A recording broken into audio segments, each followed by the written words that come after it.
All right, I just want to welcome everybody to our Office of Neighborhood Coordination Lunch and Learn. I am Vanessa Baca, the manager of the ONC, and I'm going to introduce our panelists, starting with Edwina. Edwina, do you want to go ahead and introduce yourself, your name, your title, and the neighborhood association that you're with? Okay, my name is Edwina Cairo. I'm the treasurer of the Wells Park Neighborhood Association. Thank you very much for being here. I appreciate it. Christina? Hi there, I'm Christina Chavez. I'm the Director of Business Services for the New Mexico Secretary of State's office, and I'm glad to be here. Welcome. Thank you so much for taking the time. And Mark, last but not least, the tax man. Hello, yes, my name is Mark Shakin, and I am the Tax Policy Director at the New Mexico Department of Taxation and Revenue. That's wonderful. Thank you all so much for being here, taking the time, giving up your lunch hour. I'm very grateful. So we will just go ahead and jump right in. We actually got quite a few questions in reference to this lunch and learn. So, you know, I think a lot of neighborhood folks have similar questions. So I tried to combine them into, you know, like 5 or 6 questions. So we're going to go ahead and start with the one that I know is on everybody's mind, which is, are neighborhood association dues taxable? And if so, what form does a neighborhood association use to file them with the state and with the IRS? And Mark, I'm guessing that's going to be on you. Okay, first of all, let me start off by saying I can really only speak to New Mexico tax issues. I can't really speak to IRS issues. Okay. And the answer to this question is kind of complicated. It really depends on the form of the neighborhood association. So the general rule in New Mexico is that any receipts are going to be subject to GRT unless you can prove that there's a specific deduction or exemption that applies. Okay.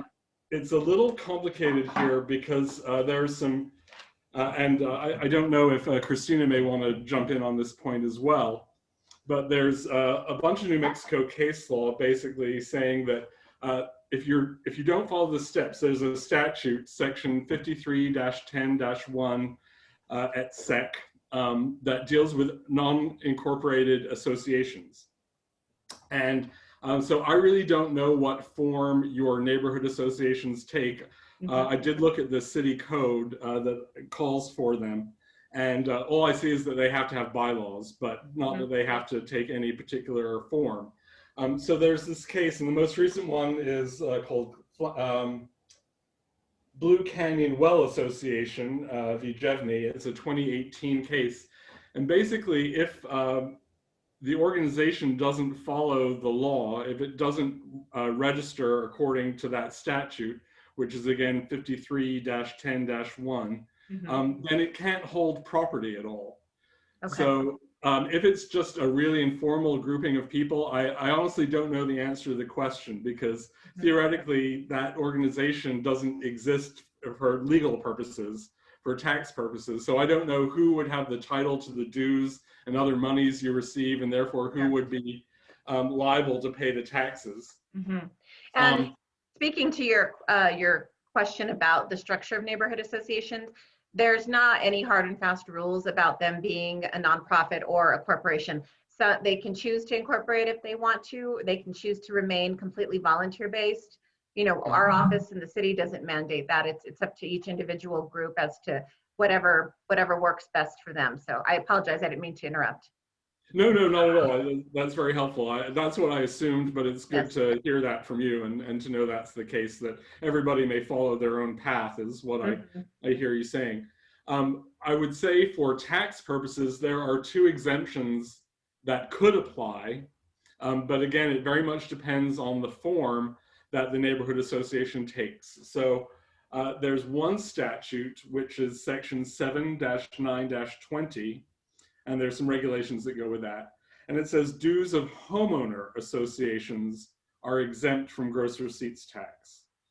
So homeowner association is defined by reference to the Federal Internal Revenue Code, which is, in this case, 26 USC 528, section 528 of the code. So the dues that an HOA collects for various purposes, including things like payment of taxes, maintenance. Homeowners associations are generally organizations that maintain common areas, and do various things. And from what I read of, and I'm actually I got my statute book here, and so I'm sorry to be referring to the law a lot, but it's helpful. So it's this section that says exempted from gross receipts tax are those receipts of homeowners associations defined in section 528 of the Internal Revenue Code. And those dues have to be received as membership fees for members who are owners of residential units, residential lots, except for timeshare interests, which probably doesn't apply. And those dues have to be for payment of taxes, insurance, utility expenses, management and improvement, maintenance or rehabilitation of those common areas, elements, or facilities pertinent thereto, which are for the sole use of owners and their guests. So when I read that, and when I read what neighborhood associations are supposed to do under the city code, I don't know that it's going to be a good fit, right? Okay. But I, at the same time, understand a neighborhood association may do some of those things, right? Even though they do what the city code asks them to do, they may have other things outside of that part of the city code, other functions that they perform. So if you collect dues for those types of functions that are listed here, then your dues are probably exempt from GRT. The other section that might apply is 7-9-39, and that says exempted from gross receipts tax are the receipts from dues and registration fees of nonprofit social, fraternal, political, trade, labor, or professional organizations. But you have to be, for civic leagues and civic organizations, you have to be recognized as nonprofit by the IRS under section 501c4 of the Internal Revenue Code, and that applies to various social organizations. So in order to be eligible for that exemption, the organization would first have to get approved by the IRS as a 501c4. Okay. Otherwise, probably the dues are going to be subject to GRT. Okay. So that's, again, understanding that each individual neighborhood association may be formed differently. You know, I might have a different answer for each of them depending on their particular circumstances. Okay. So there are two ways we might do it.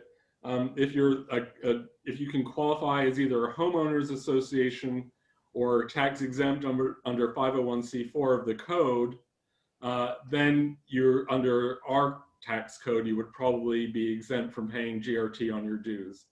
But otherwise, the code is pretty explicit that unless you can find an exemption or deduction that applies, you are going to be subject to tax on those dues, GRT on those dues.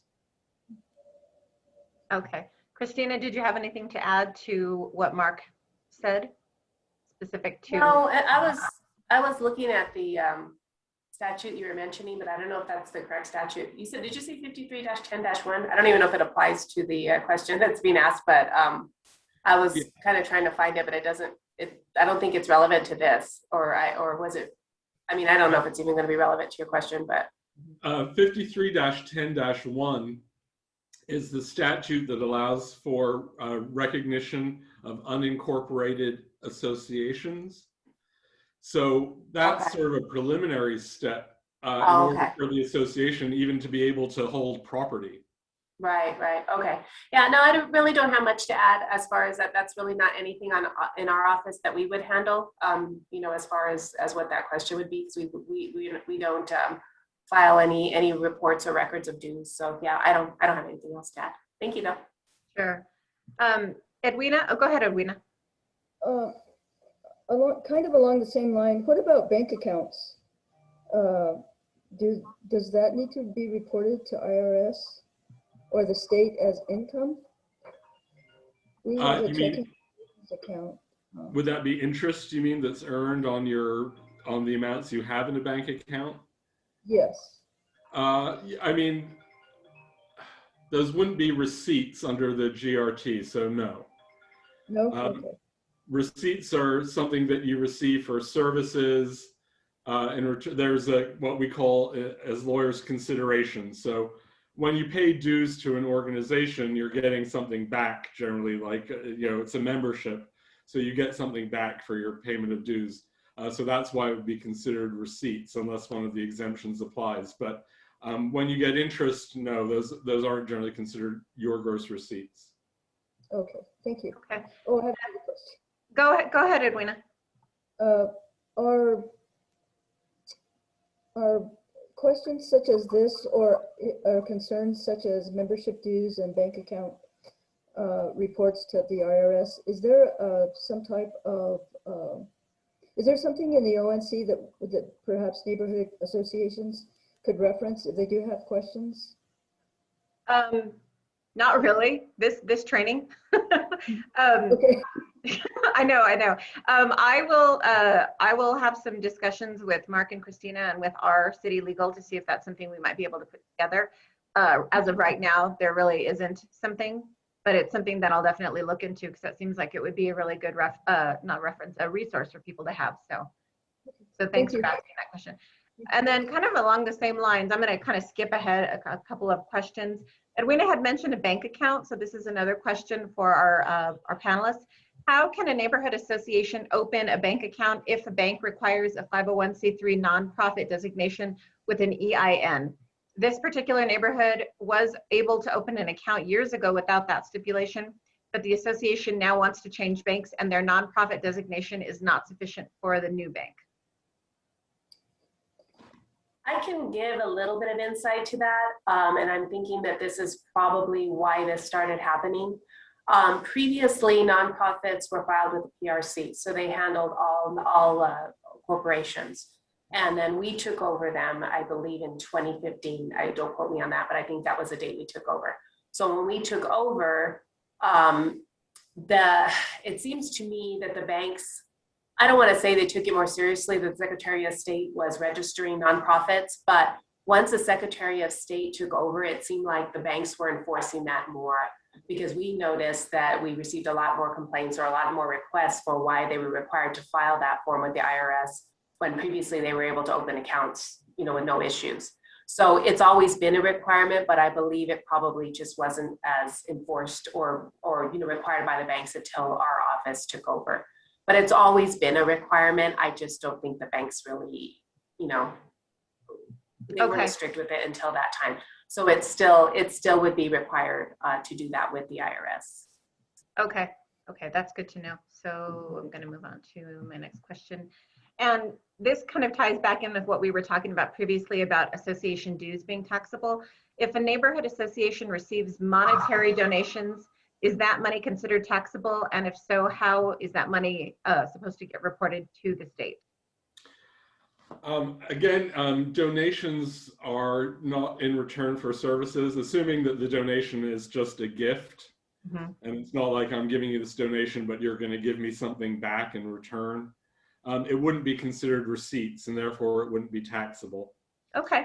And again, that comes down to the definition of what receipts are for the purposes of the Gross Receipts Tax Act. Okay. We do have several neighborhoods that get money from the film office because of the film office filming in their neighborhood. And that was another question that people wanted answered. Where did that question go? So what is the neighborhood association's reporting requirement if a film company pays the association to film in their neighborhood?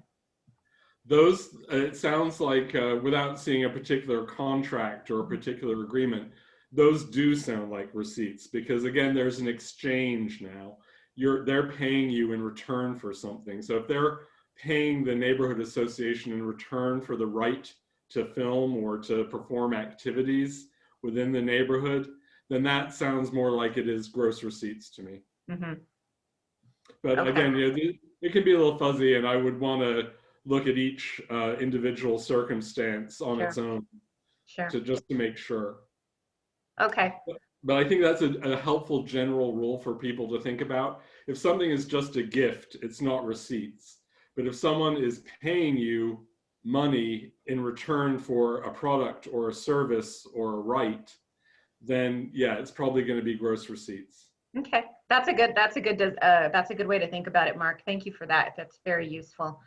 And Okay. Vanessa, can I just say one other thing? Sure.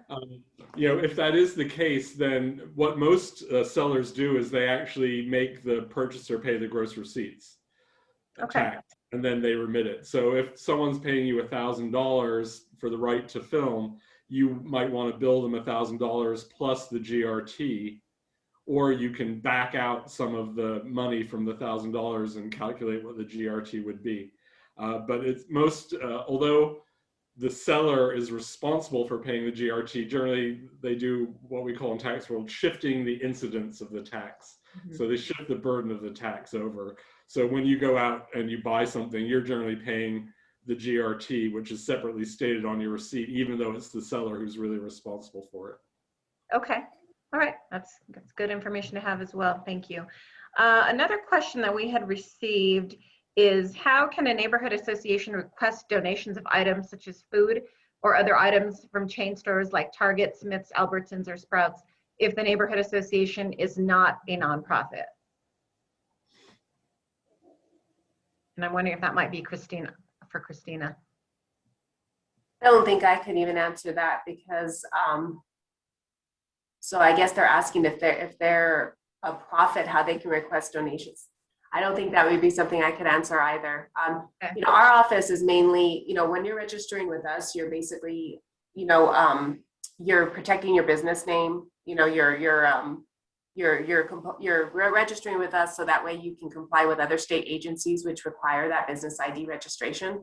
So as far as that, I couldn't answer that. I'm sorry. That's not something our office can answer. I apologize. What is the process if a neighborhood association did decide that they wanted to become a nonprofit or incorporated? Christina, what would the process be for that association? Sure. So basically, they would have to apply if they're a domestic, which I'm assuming they would be since it's in the state of New Mexico. They would file what's called an Articles of Incorporation, which can be done.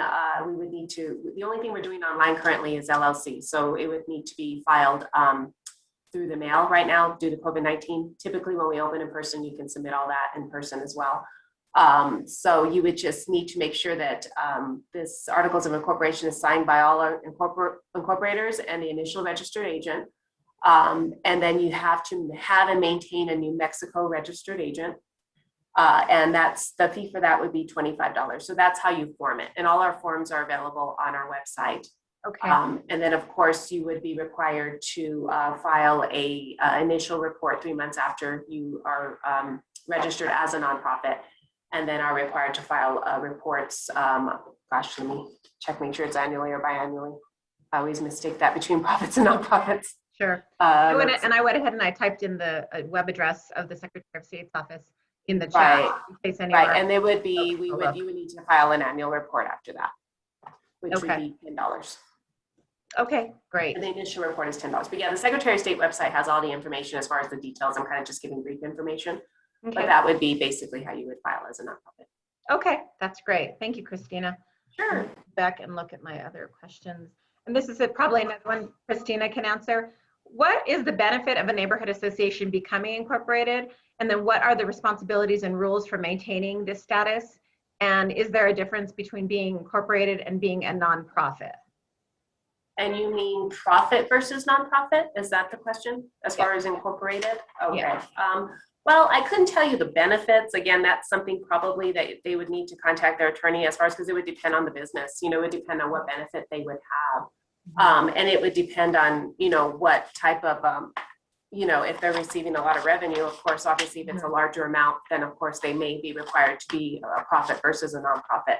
Mm-hmm. Again, I couldn't give you the benefits. I can give you, what the, as far as a profit, obviously the fees would be a little more expensive to file with us. The reports would be, you would have to provide a lot more financial information to us in order to file as a profit. Mm-hmm. And so the benefits and the non-benefits would just depend on each individual corporation, each individual entity as far as. That would probably be something of whoever's managing the business or their attorney to see what would be, the better thing. But obviously, if they're generating a lot of income, they may benefit more for being a profit than a nonprofit, and they may be required to do that. So. Sure. Yeah, of course, that makes sense. So a smaller. Go ahead, Mark. Also, there's a corporate income tax. So if you are a corporation and you are a for-profit corporation, you may well be liable for corporate income tax on your income. But if you're a nonprofit, then you're exempt. Okay, that's good information to have. So that may be a benefit. So I'm thinking in terms of just the neighborhood association groups, you know, they are voluntary. You know, there's obviously there's no salaries, there's no anything. Some neighborhood associations get revenue from, like I said, the film office. They, you know, I think most neighborhood associations charge dues. So if I'm going from what you all said, just basically kind of use those as the guidelines to decide if becoming a nonprofit is the best option for that group. I would say that's great. Okay, that's great. That's great. Thank you. Let me look at my list of questions that I have. I think we covered bank accounts. We covered donations. We talked about films. So yeah, so I'm going to refer to the chat. We had several questions that were brought up as part of the discussion. I'm going to start at the top. There is a question about, is there a monetary limit under which they do not regulate it? I'm assuming they, meaning the Taxation and Revenue Department. I'm not sure what that refers to, but. I don't think that just because you have a de minimis amount of receipts that you escape tax. I would have to go back and check on that. Okay. But generally, all receipts I think can be subject to the GRT if they are, you know, it doesn't, the amount shouldn't matter. I'll check on that, but I'm pretty sure that's the answer. Okay, great. And just to let all our participants know, I did type in Christina and Mark's email in the chat, and I'll do it again at the end. So that way, if anybody has questions that they want to email them, that they can. So there is another question. What are the options, and I think you may have already answered this, Christina, but what are the options for neighborhood associations to form 501c4 and what else? Okay, and that's more of the federal tax obligations. I do have a form that I kind of refer to from the IRS as far as what the obligations are for nonprofits. And I think one of the questions I kind of saw in the chat was that, so if, you know, neighborhood associations are required to file, they are if they're nonprofits, and that's just a requirement of the IRS. So it depends. I mean, I'm kind of just looking at this, and this is directly from the IRS, but let me see here. It basically says nonprofit status may make an organization eligible for certain benefits such as state sales, property, and income tax exemptions. However, this corporate status does not automatically grant exemption.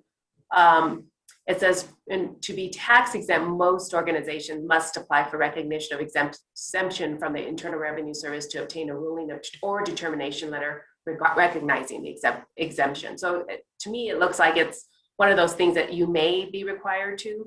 And, you know, you would have to contact the IRS directly to determine that. And so I don't see 501, I see 501c3, which is what they were, I don't see 501c4, but I can scan this and send this over to you so you can share with them. Yep, absolutely. You know, it kind of, and then plus, you know, we do recommend you check the IRS directly because since these are their requirements, they would be able to give you more information, you know, as far as what is required to, and it looks like it's pretty specific as to what type of, you know, what the nonprofit is doing. So, yeah. So for our participants, Christina will go ahead, Mark. I'm sorry. Sorry, I didn't mean to interrupt. Someone just put a comment in the chat, and yes, it's correct. For nonprofits, there's a Form 990, Form 990 that 501cs have to file with the IRS. Okay, that's good information. And just so for our participants, Christina will send me that form and I will email it to all of you so that you have it. Let's see. And so this question, it may have already been answered already.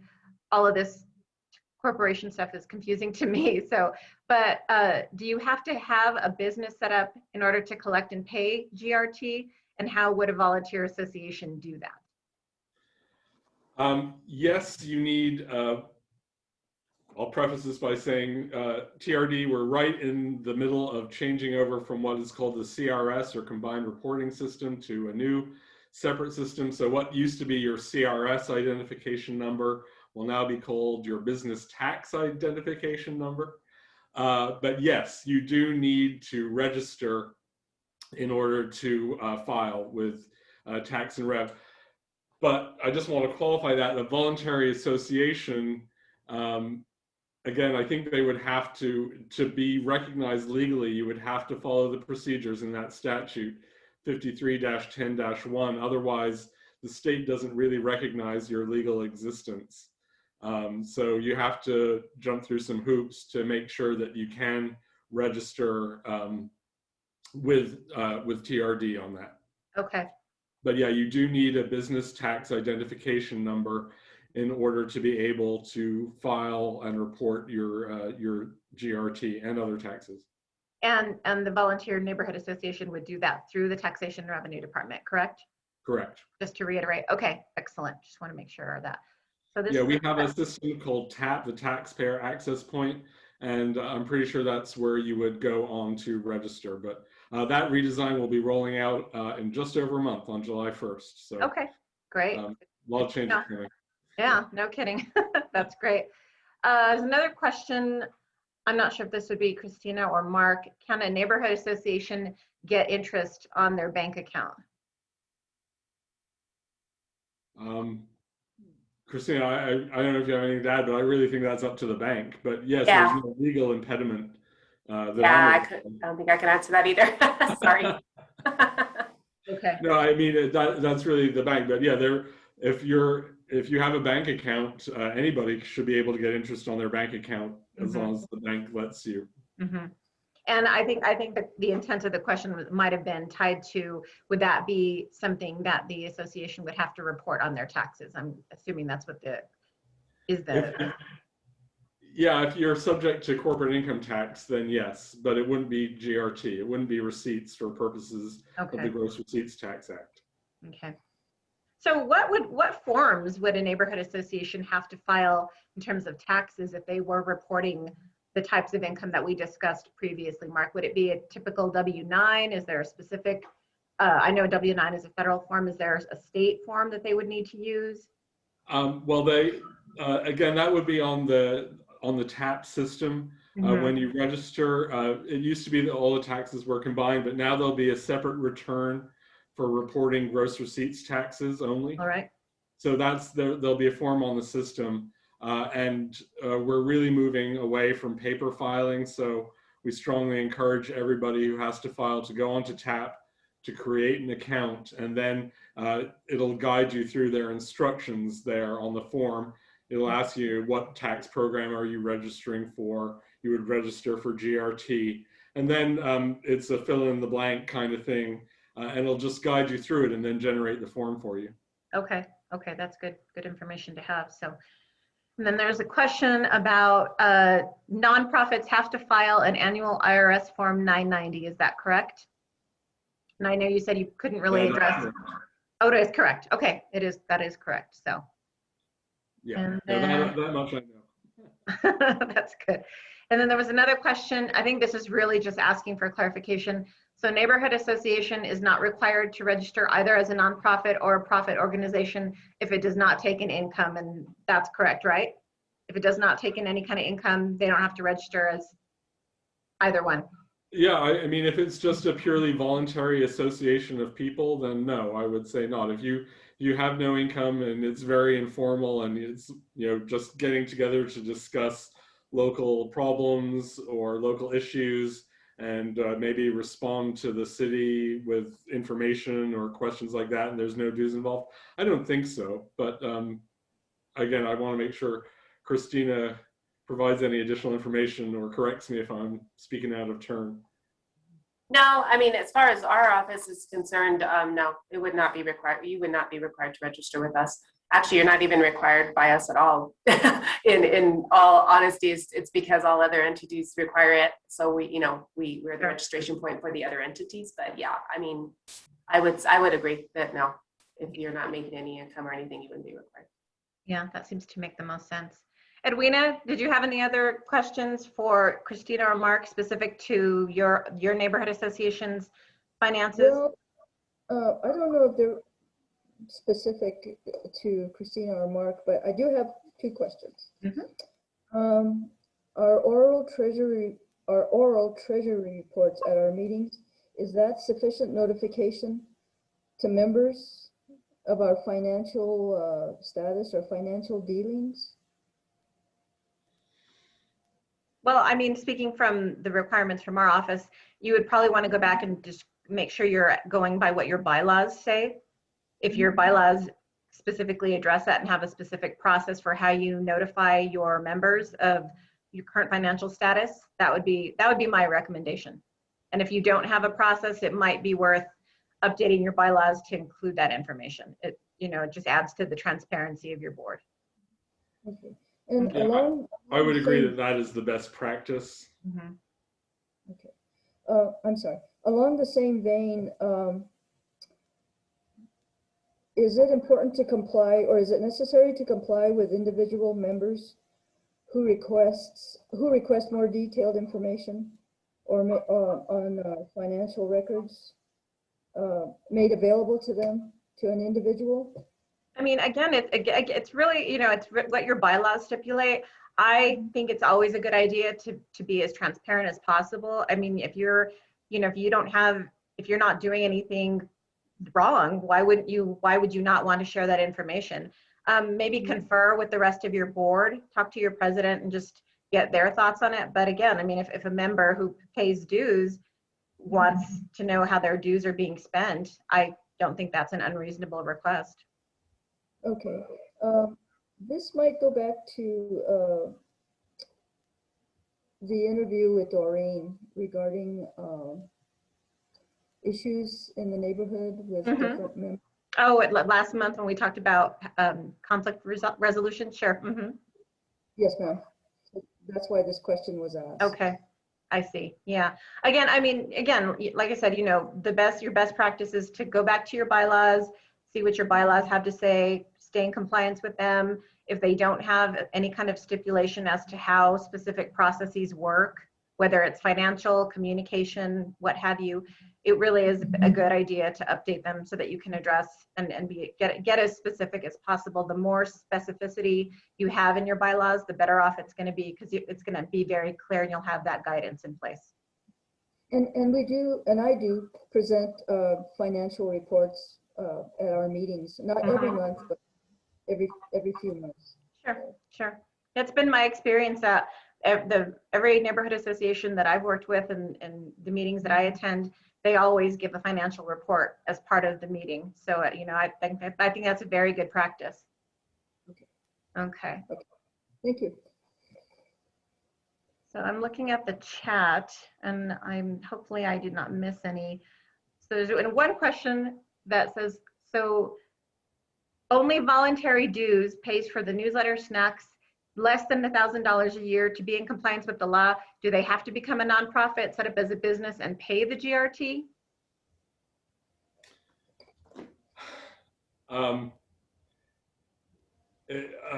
Okay, there's several things there. First of all, I think it is better to comply and do things formally according to the law. It's probably just better for everybody, because right now, if you're not really set up, not knowing exactly how this particular neighborhood association is structured, it could be that they're receiving dues, but they don't really have a formal legal existence. But yeah, I would say, if you can register as a nonprofit and then get your business tax identification number, and then see if you do have to report those receipts as taxable receipts, or if one of those two exceptions that I talked about applies, if you can get one of those to apply.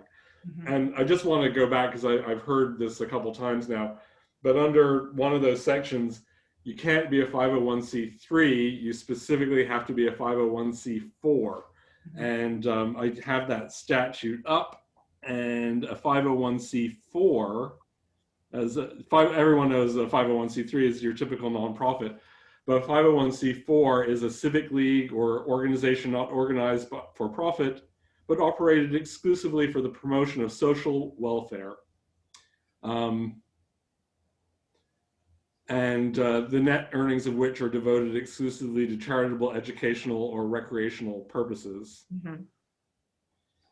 So, a civic league, again, there's really, I did a lot of research before joining you today because all these questions are very new to me.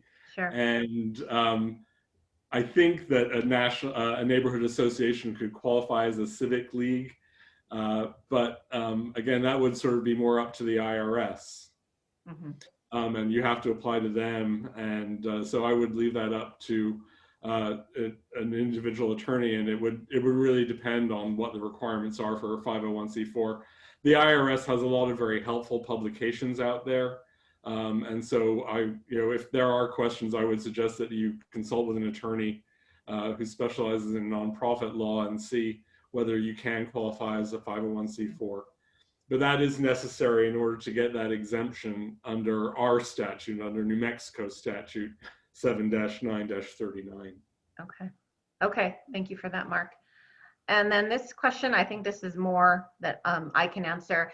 If a neighborhood association does not register either as profit or as a nonprofit, it is then not recognized by the state. I don't know this for a fact, but neighborhood association designation specific to this webinar that we're holding today is specific to the city. And the city ordinance does not specify whether or not a neighborhood association has to register as a nonprofit or a profit. So that's not something that our office mandates. We don't require it. If your association wants to file as a nonprofit, that's completely up to you, but we don't mandate it and we don't have anything to do with that. So we're not going to be the ones to say you have to file as a nonprofit or not. I hope that answered the question. And then there was another inquiry, Mark. Can you explain again why not a 501c3? Sure. And again, this is because of the particular language of the statute that we have, which says exempted from the gross receipts tax are the receipts from dues and registration fees of nonprofit, social, fraternal, political, trade, labor, professional organizations, and business leagues. And then there's a regulation that says civic leagues, civic organizations, and social welfare organizations that have been determined by the Commissioner of Internal Revenue to be organizations described by Section 501c4 are social organizations for the purposes of this section. So it really comes out of the regulation. And that may be something that we can look into changing as well, and adding 501c3s into that. I would like to go back, again, I tried to prepare as much for this as I could. These issues haven't come before TRD before. And I'm interested in how long neighborhood associations have existed in Albuquerque. I didn't see when that part of the city code was enacted and how long these, if they're relatively new. I'm kind of surprised if they aren't new, that this hasn't come up before with TRD. The current ordinance was put into play. It was voted in 1987. Wow. Okay. So yeah, that is surprising that no one's asked this before. I think they have. It's just that, my predecessors, didn't, for whatever reason, feel that they had the resources to address them. It's real and it's complicated. And anything having to do with taxes, nonprofits, corporation, it's a lot of information. I mean, I'm listening to both you and Christina. I'm a little overwhelmed myself. So I think that, it's part of it. It's just, and then I think you get into the question of, well, these are the majority of them are smaller volunteer groups. What's really required from a small volunteer group? If people are only paying like $5 a year for dues, is that something that really needs to be taxable? And so obviously, it's not a one size fits all type of a situation because every neighborhood association itself is different. So. Yeah, so I'd like to look into a little bit more, and I can maybe Vanessa send stuff to you. Yeah, please. And you can distribute to your membership. Also, the Tax and Rev Department often puts out bulletins or documents we call FYIs about various things, and maybe this would be a really good subject for us to do that on. And if we put something together, then I'll immediately let you know, send you a link. We post all these things on the TRD website. Yeah. And that would be a good resource. So I'm thinking that would be something we can do for your members. I think that would be great. I think that would be very welcomed. I know several neighborhood folks would value having that resource available. We have a resource page on our website that's something I can put there as part of the information that we post for our neighborhood associations. And Christina as well, that form that you were going to send over to me, I think that would be something really useful for our neighborhoods as well. So. Absolutely. In fact, as you were saying that, I was scanning it so I can send it to you now so I don't forget. So I'm doing it right now for you.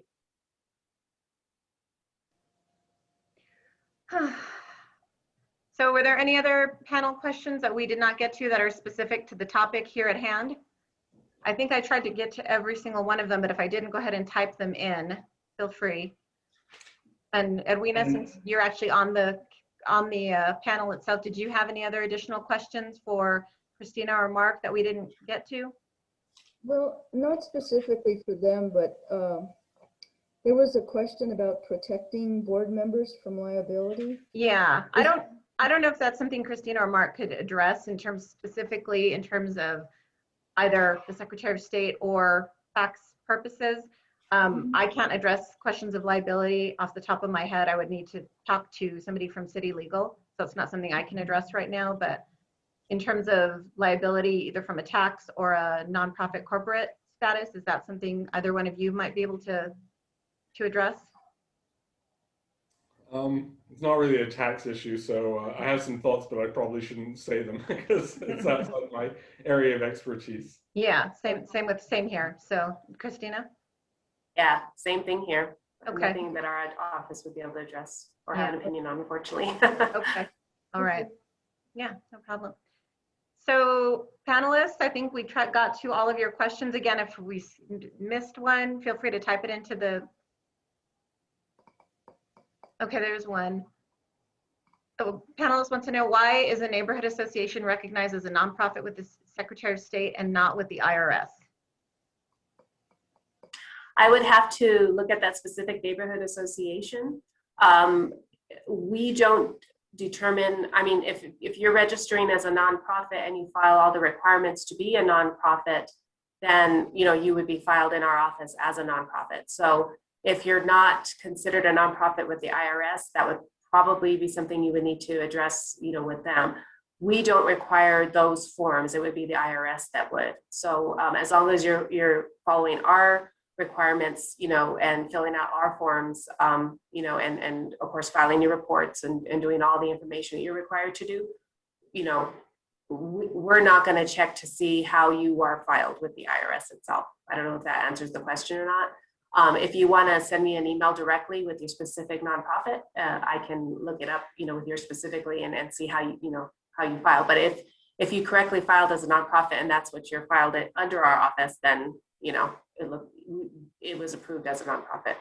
Again, it's probably didn't answer your question directly, but since they're two separate things, it's kind of hard for me to answer for the IRS, so I couldn't answer for them. Yeah. But we wouldn't need those forms to file you as a nonprofit with our office, if that's answered. Yeah, I think it's just that, the state and the federal government have different processes for getting tax exempt status. And just because you get it from one doesn't mean you're guaranteed to get it from the other. They have different requirements and different forms and all that. Yeah, a lot of information. Taxes and corporations are always very complicated. So, yeah. Well, I really appreciate you all taking the time. I think we've addressed all of the questions that came up that were specific to this particular panel.